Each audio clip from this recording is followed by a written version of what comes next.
पुण्य किसका। वर्धमान नगर में रूपसेन नाम का राजा राज करता था। एक दिन उसके यहाँ वीरवर नाम का एक राजपूत नौकरी के लिए आया। राजा ने उससे पूछा कि उसे खर्च के लिए क्या चाहिए, तो उसने जवाब दिया 1000 तोले सोना। सुनकर सबको बड़ा आश्चर्य हुआ। राजा ने पूछा, तुम्हारे साथ कौन कौन है। उसने जवाब दिया, मेरी स्त्री, बेटा और बेटी। राजा को और भी अचंभा हुआ। आखिर 4 जने इतने धन का क्या करेंगे। फिर भी उसने उसकी बात मान ली। उस दिन से वीरवर रोज 1000 तोले सोना भंडारी से लेकर अपने घर आता।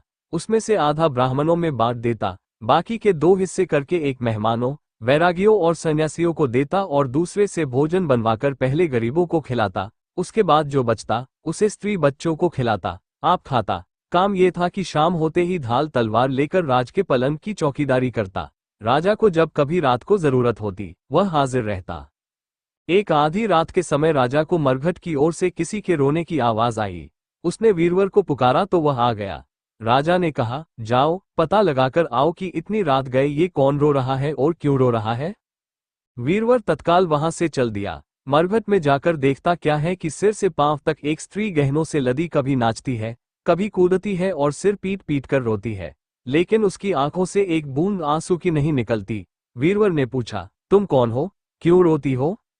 उसने कहा, मैं राजलक्ष्मी हूँ। रोती इसलिए हूँ कि राजा विक्रम के घर में खोटे काम होते हैं, इसलिए वहां दरिद्रता का डेरा पड़ने वाला है। मैं वहां से चली जाऊंगी और राजा दुखी होकर 1 महीने में मर जाएगा। सुनकर वीरवर ने पूछा, इससे बचने का कोई उपाय है। स्त्री बोली, हाँ है। यहाँ से पूरब में 1 योजन पर एक देवी का मंदिर है। अगर तुम उस देवी पर अपने बेटे का शीश चढ़ा दो तो विपदा टल सकती है। फिर राजा 100 बरस तक बेखटके राज करेगा। वीरवर घर आया और अपनी स्त्री को जगाकर सब हाल कहा। स्त्री ने बेटे को जगाया, बेटी भी जाग पड़ी। जब बालक ने बात सुनी तो वह खुश होकर बोला, आप मेरा शीश काटकर जरूर चढ़ा दे। एक तो आपकी आज्ञा, दूसरे स्वामी का काम, तीसरे ये देव देवता पर चढ़े, इससे बढ़कर बात और क्या होगी। आप जल्दी करें। वीरवर ने अपनी स्त्री से कहा, अब तुम बताओ। स्त्री बोली, स्त्री का धर्म पति की सेवा करने में है। निदान। चारों जने देवी के मंदिर में पहुंचे। वीरवर ने हाथ जोड़कर कहा, हे देवी, मैं अपने बेटे की बलि देता हूँ, मेरे राजा की 100 बरस की उम्र हो।